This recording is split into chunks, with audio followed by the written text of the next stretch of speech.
This YouTuber has finally returned to the internet after a few years, after some pretty disgusting allegations of them involving their younger fans emerged, which also led to one of the funniest, worst YouTube apologies of all time.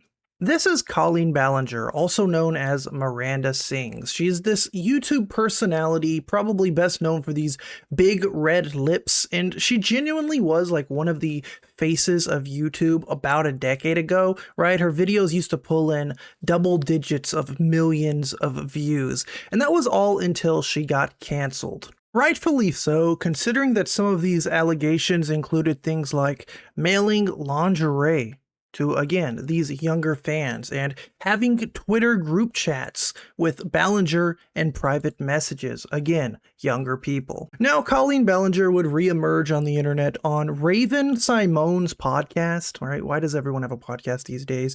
Tea Time with Raven and Miranda. Exclusive, Colleen Ballinger tells her side. And then you got canceled. Mm-hmm. And then you had all these accusations and a lot of voices come through the screen that had been rooting for you for so long. Mm-hmm. You had the rug pulled out from underneath you. When you first got that ting about, oh no, something is going astray, mm-hmm. what happened personally, internally to you? You know, it was kind of a slow build. And I feel like I felt it brewing for a little bit first, you know.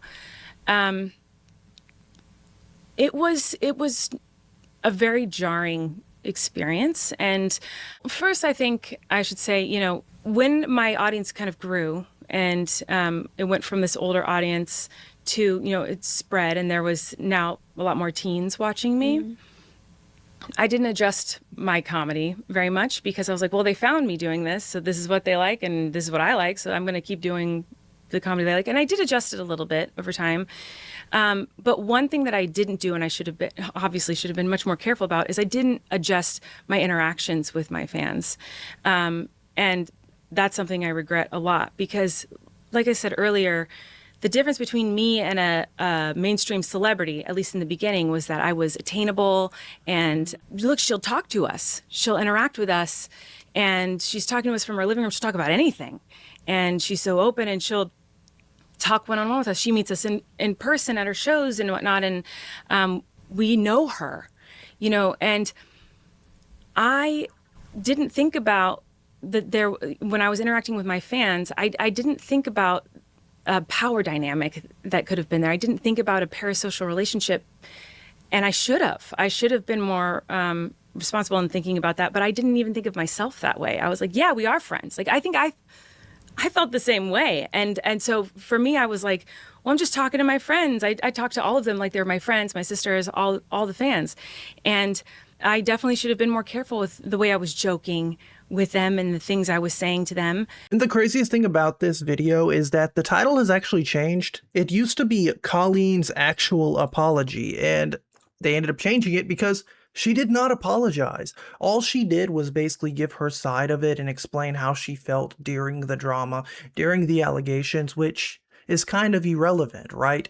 You were canceled, rightfully so. You don't really get to now play the victim and tell us how bad you felt about it. And she basically just roots the entire thing down to like, yeah, I shouldn't have interacted this way with some of my fans because they were younger.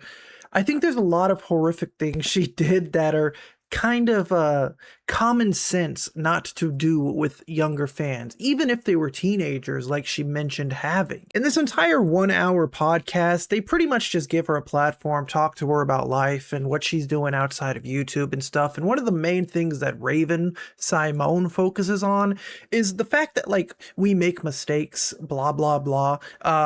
These women are pushing 40. Colleen Ballinger is like 36 years old, and it's not making a mistake to a minor. That is a humongous monstrosity of a damaging thing that should rightfully get you deplatformed, right? She had a long, illustrious, wealthy career. And unfortunately, her time has come because she did the golden sin. She does not deserve to be on a podcast, let alone one with a former Disney star that's also a bit washed up now and apparently seems to think that 37 years old means that you can, you know, do inappropriate things with younger fans, and it's okay because accidents happen. You know, time is interesting. Time is really interesting because if you go back in time for entertainment, there's been many a comedian, many a entertainer that has done things in their early career that when they look back on, they wish they didn't because culture changes. While people were laughing with you and quote unquote at you because of the character, it must feel so like two-faced for you, for all these people who were laughing with you, and then all of a sudden Have them turn against have you. them turn against you.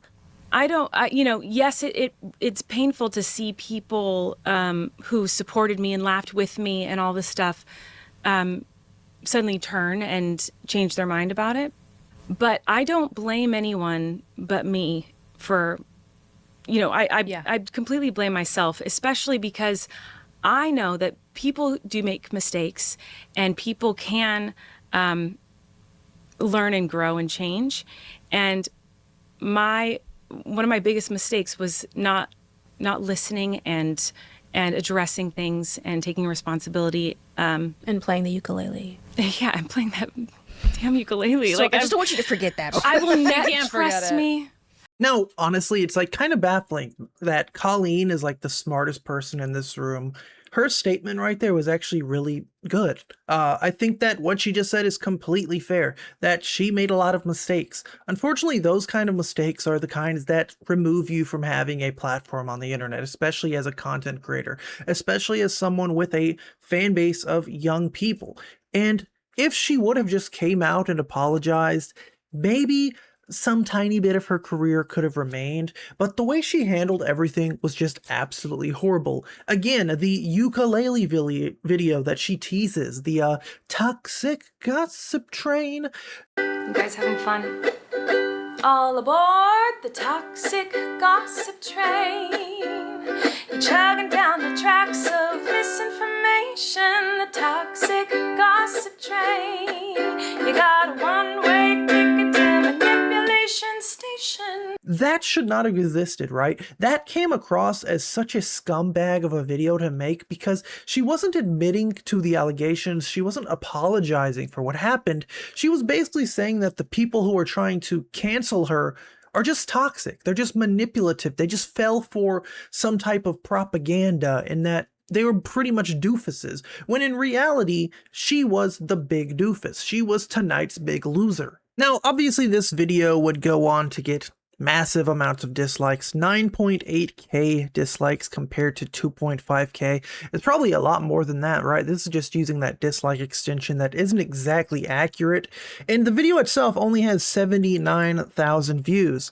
Adam McIntyre, who was like one of the guys who ended up exposing Colleen, his video alone reacting to this video has pretty much like doubled that in just one day, right? So again, Colleen Ballinger, Miranda Sings, has attempted to return to the internet into big 2025, and people just aren't going to take it. People don't care anymore. The damage has been done. She's essentially been canceled, right? She's been James Charles. She's joined that list of creators who can never return. Sure, she's not as horrible as like someone like Diddy. Sure, she hasn't, taken advantage of someone in real life, in that sense. We all kind of know what I'm hinting at. But she's still a pretty awful person, and she did a lot of really nasty, vile things that she probably didn't know would ever get out there that involved a lot of her younger fans, a lot of her younger audience, and it's going to haunt her for the rest of her life, right? And the best course of action for her is to disappear and to stay disappeared, stay off of the internet, because Miranda Sings, Colleen Ballinger, that era of YouTube is over, and she sealed her casket up, right? All those creators from that era, PewDiePie, freaking even Rosanna Pansino, she's still around, she's cooking and whatnot, but that era of YouTube is done. And it's very unfortunate that her saga had to end that way. And that's about it, ladies and gentlemen. Let me know what you think down below about Colleen Ballinger, Miranda Sings' final return, and hopefully her last return. We don't want to see her anymore. Peace out, guys. Thank you for watching.